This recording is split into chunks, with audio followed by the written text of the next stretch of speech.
Not one to be fenced in, Alan Robinson was working on his Hunter Valley farm today while his lawyers prepared to appeal his 6-month ban, a punishment that he still can't understand. When I walked out of that hearing, the feeling in my gut, it was sick. It was sick to see it happen. Walking but not talking after the TRB's decision on Friday, today Robbo was quick to dispel rumours that he was going to quit the sport that helped make him a star. It's my life, I love racing and I love the competitive side of it. But he will enjoy the break until his case is heard by the Racing Appeals Tribunal. That's most likely to be within a month. Until then, he can continue planning for when he does call it a day as a jockey. Down the track, I probably should be put on the board. The interests of racing, the welfare of racing, have someone like Robbo on the board, yeah, I'm sure. Jim Callanan, NBN News.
After being towed 5,500 nautical miles from Hawaii, the decommissioned guided missile cruiser, the USS Reeves, entered Newcastle Harbour this morning.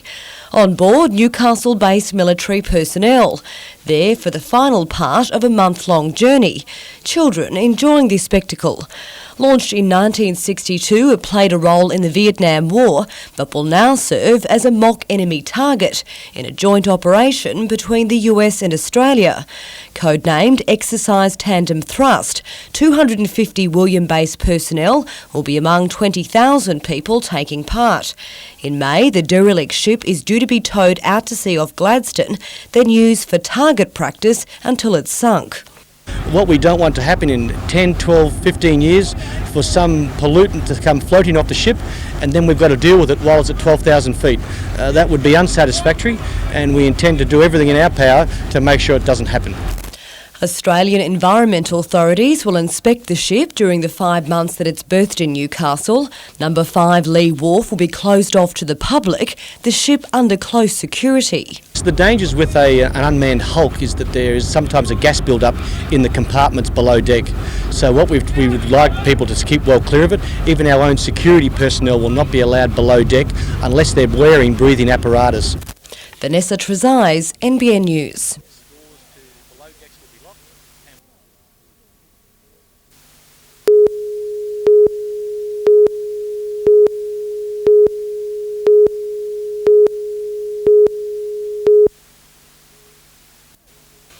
Sherlock Holmes turned 90 this week. He's no Cape detective, but an avid tomato gardener who lives at Cardiff in Newcastle, a name that stirred scepticism.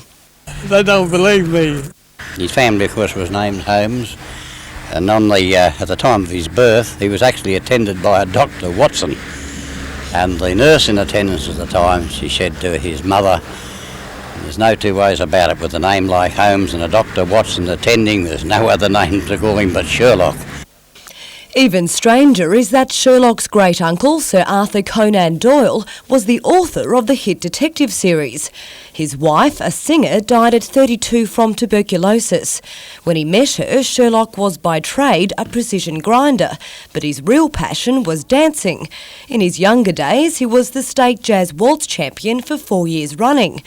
Holmes' family once owned all the land in the suburb that's now known as Holmesville, but it's not material wealth that Sherlock says is the secret to happiness. I don't let anyone worry me.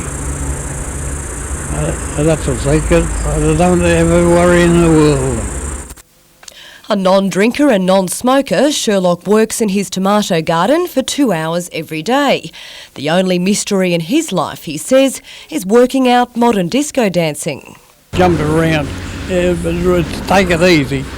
Take it easy. Vanessa Trezise, NBN News.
Once again, it's just a personal thing that he's going to have to sort of sort out. It's got nothing to do with me, so yeah, I mean, I can't really comment on that.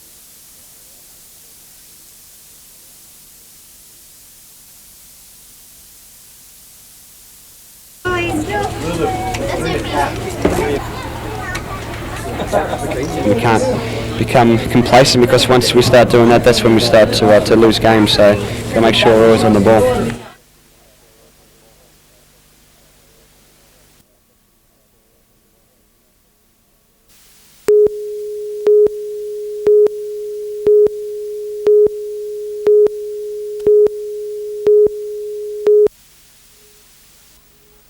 It's riding Mother Nature for all she's worth, the wind and the ocean proving an irresistible combination for a growing number of thrill seekers. Most of the people that get into the sport are adrenaline junkies. You know, they enjoy just getting high, and with this sport you can really get high. Now that I'm into it, I just love the feeling of flying through the air, and I love the idea that Mother Nature is powering my kite. Some of the best kite surfers will be on Newcastle's shores this Friday and Saturday. 24 men and 5 women will line up for the Kite Surfing Championships, and for the first time the women will surf in their own division. In the past they've only had 1 or 2 people out there of their own kind doing their own weird tricks, whereas the men tend to be a bit more aggressive throughout sport. There's the freestyle event where competitors use their creativity and skill to wow the judges, and Big Air, a straightforward competition to see who can stay in the air the longest. The record stands at about 7 seconds. Catherine Turner, NBN News.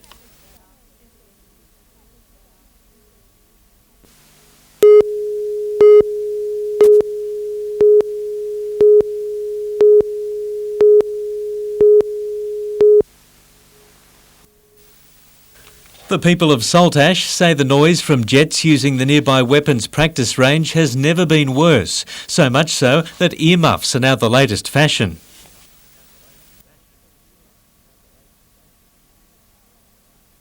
Our lives should be easy and free and pleasant at this stage of life, but it has a big impact on what we're doing, on how we are and how we live.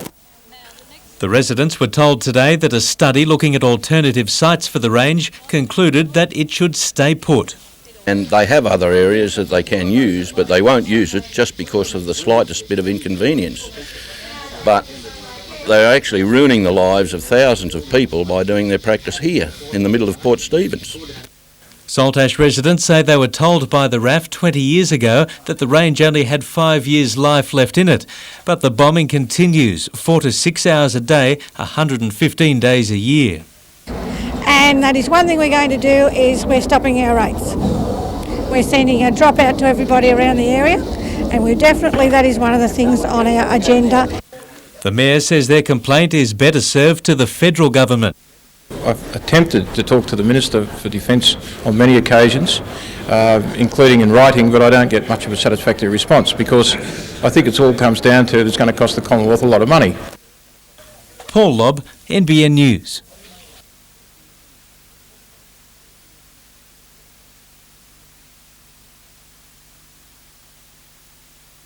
Paul Lobb, NBN News.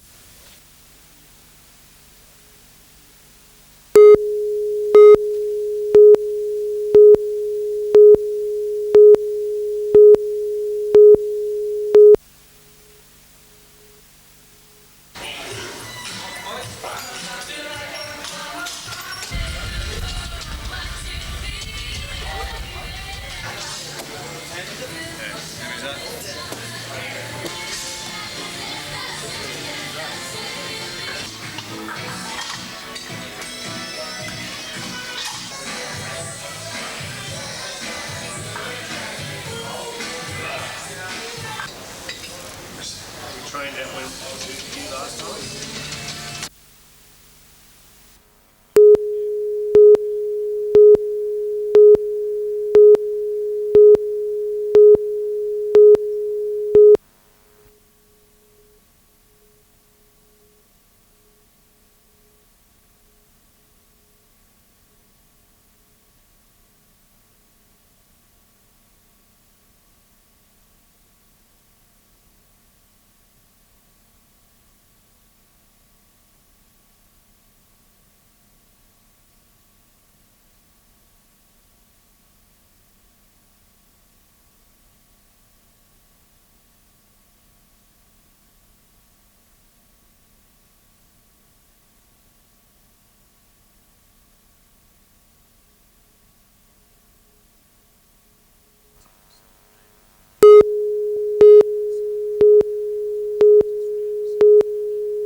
Perhaps it's those such as Queen and Kingsley Argo who, in becoming Australian citizens, epitomise the spirit of Australia Day.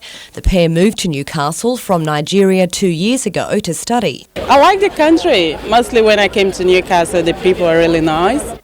Newcastle's citizenship ceremony was held on the foreshore. Swimming legend Shane Gould, guest ambassador.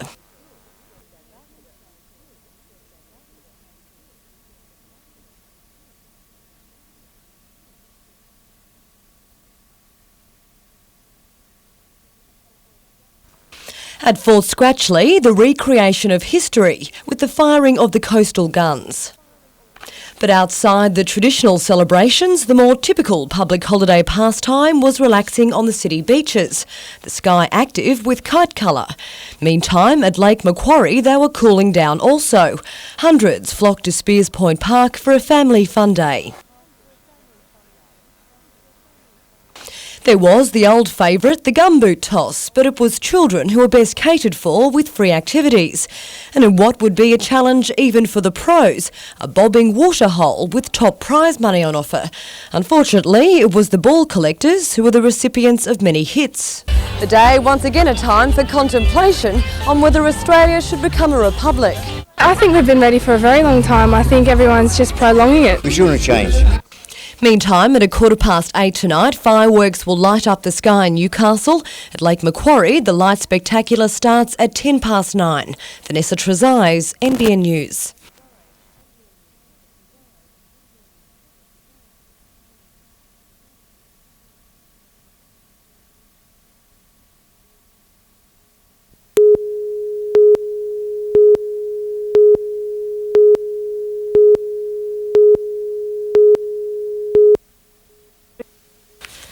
It hasn't been an easy road for the Sherwin family. In 1998, their 10-year-old son Hugh passed away after a 3-year battle with leukemia.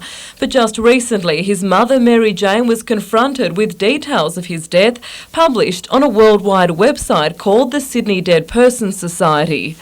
Then I had a look and realised that they were current databases starting at 1998 for the Newcastle Herald. And I realised that was the year my son had passed away and that his name would probably be there, and so I had a look and there it was. Mary Jane's inquiries revealed the database established by amateur genealogists was compiled by lifting details of people's deaths straight from newspaper funeral notices without permission from the families. So a lot of the people have members of their family listed there and would have no idea that they are listed on there. I think that's the awful thing.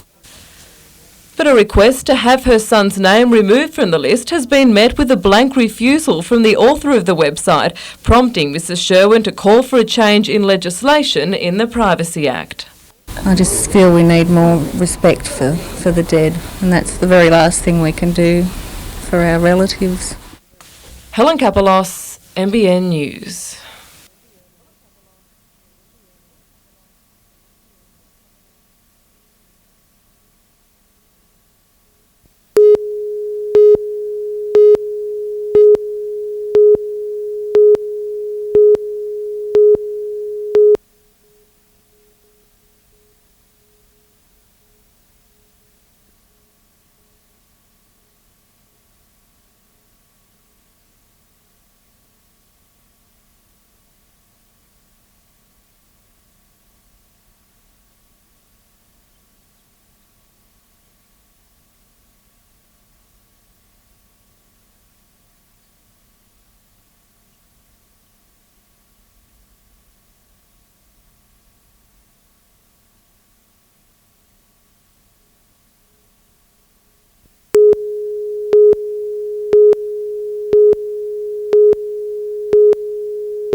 the students' work is probably the thing that we lost most, and it's the sort of thing we can't replace.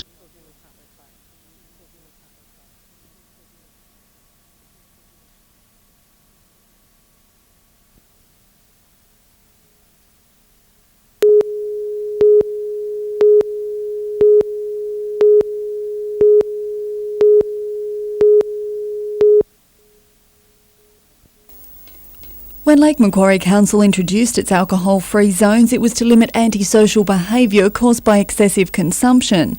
But a review of the legislation led to fears it may also discourage the use of the parks and foreshore areas as a venue for events and festivals.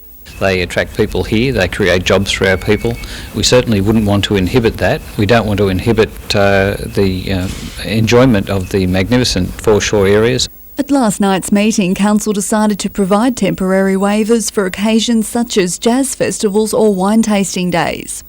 Council is also reviewing legislation regarding the establishment of brothels in the city. Public opinion is now sought on a proposal to allow the businesses to set up in commercial areas rather than just industrial zones. But Council admits whatever the zoning, it will always be a controversial issue. We have to deal with the fact that it is a legal, permissible use within the state and within the city. It's just a matter of how we can best manage it and how we can be fair dinkum in applying the legislation. Brooke Webster, NBN News.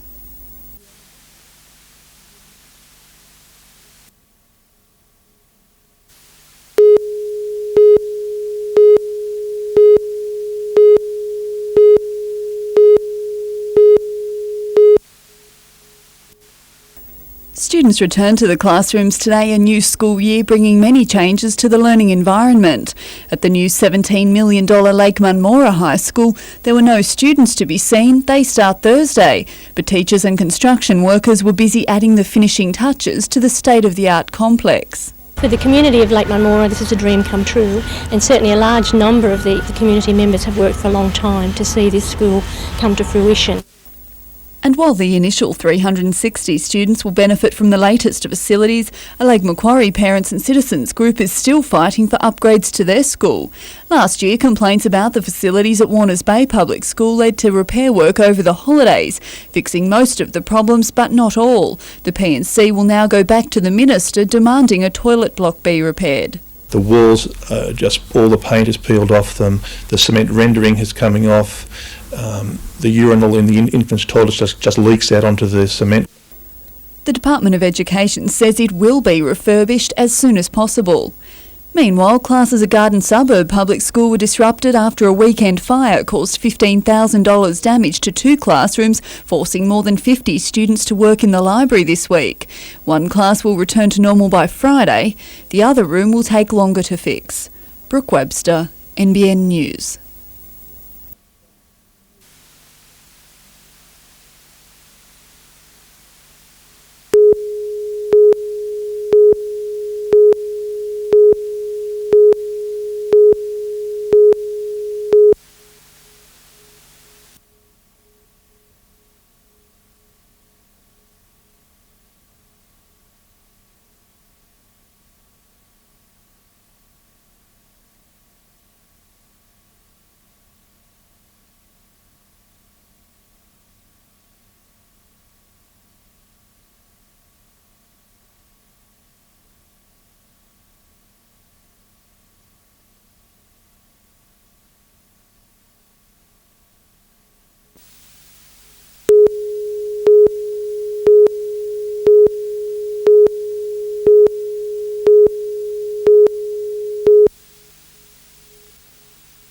With their kids all geared up, the Greens, the Callinans and the Haws rallied up their troops for the march down to school, a scary thought for some. And finally arriving at the Holy Family Primary School was more like loading Noah's Ark, twins filing in 2 by 2. Again, the experience taking its toll. But it was the parents who were most upset. Well, it's very sad. I'm going to miss them a lot, but it's a new adventure for all of us, I suppose.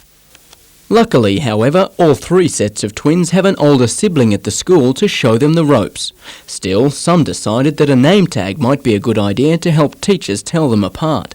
But it shouldn't be too hard for them to settle in. The twins make up 20% of the kindergarten class. It is fairly daunting, although I have taught one set of twins before, but 3 sets is quite amazing. It's the first time the school has ever had 3 sets of twins, let alone in the same class. So to calm their nerves on day 1, it was straight to work with their Year 6 buddies who are assigned to take care of them through the year. Adam Harper, NBN News.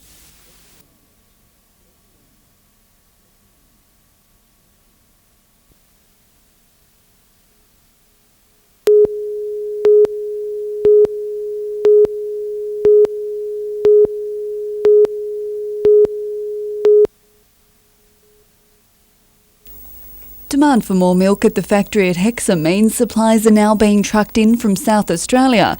Member for Paterson Bob Horn says that 17-hour trip with the milk in an insulated tanker is a health risk.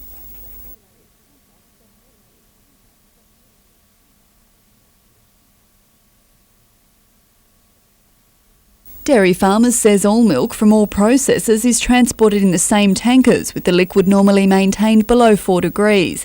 But it admits that extreme weather conditions recently did mean some supplies were not used for fresh products. The company says the extra volumes had to be trucked in to maintain steady production levels at the plant.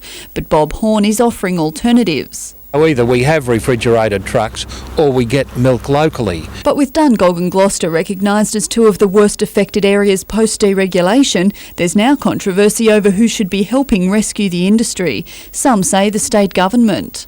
They have not spent 1 cent on the dairy farmers of the Paterson electorate, and I find that absolutely disgusting. Others believe it should be above politics. Brooke Webster, NBN News.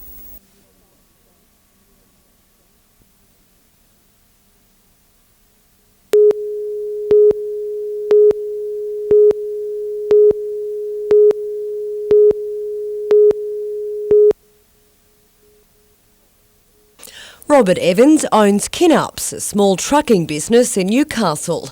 In December, thieves stole one of his 6 rigs and a trailer from his workshop. The effect on me was hard mentally because you're losing a vehicle you just paid for and you've lost a quarter of your income. In the past 2 months, 5 prime movers have gone missing from Newcastle. Rob is one of the lucky ones. His rig worth $130,000 has now been recovered from a property at Kinkin near Noosa. There, police also discovered a stolen excavator and bulldozers. A 45-year-old man next month faces court on 4 counts of receiving stolen goods. Detectives will also question him over the theft of another prime mover from Newcastle. The driver of the repainted semi was pulled over by Ballina police earlier this month. His passenger fled, officers discovering 1.14 kilograms of amphetamines inside the truck, with a street value of $40,000. The truck was returned to its grateful owner, Harry Gill. He says the trucking industry has been rocked by the emergence of a black market truck trade. Insurance-wise, I think that's where the biggest impact is. You talk to insurance companies, the major truck funders that cover them. This has a devastating effect on them. They're talking, payouts in millions of dollars. Vanessa Trezise, NBN News.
While a plastic mat isn't exactly a difficult hurdle to jump, Newcastle's own rising hurdles star, Jackie Munro, used it as a demonstration for young students at the Maryland Public School. 3 such athletes have come to town to encourage support for the Grand Prix event. But from what Jackie's heard, the excitement is already there. I've heard all the, especially little athletics, kids just talking about the Grand Prix in Newcastle and that they're coming out to watch and that they get to be volunteers and help carry the bags and things like that. So yeah, it's good. 400-metre hurdles Olympian Stephanie Price was another of Australia's hopefuls to attend. The real stretch will be this Saturday when competitors from 10 nations come to the Glendale Athletics Centre for the first round of the international competition. The venue could just suit young Munro. This is the first big meet that I'll be competing at home and it's familiar territory, so it should be good. Round 1 of the competition will see the women's 400-metre race and the discus, and the 3,000 metres and triple jump for the men.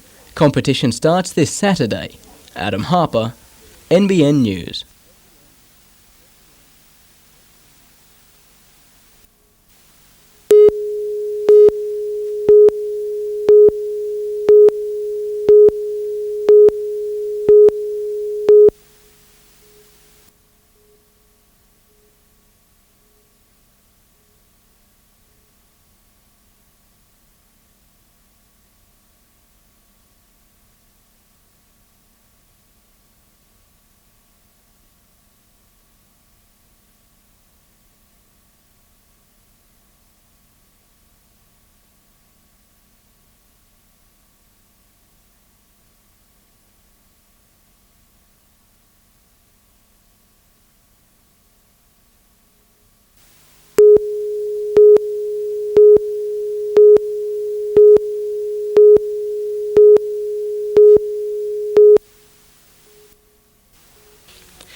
Twenty-year-old Alan Brown died from a single gunshot to the head at his home in Wyong in October 1998.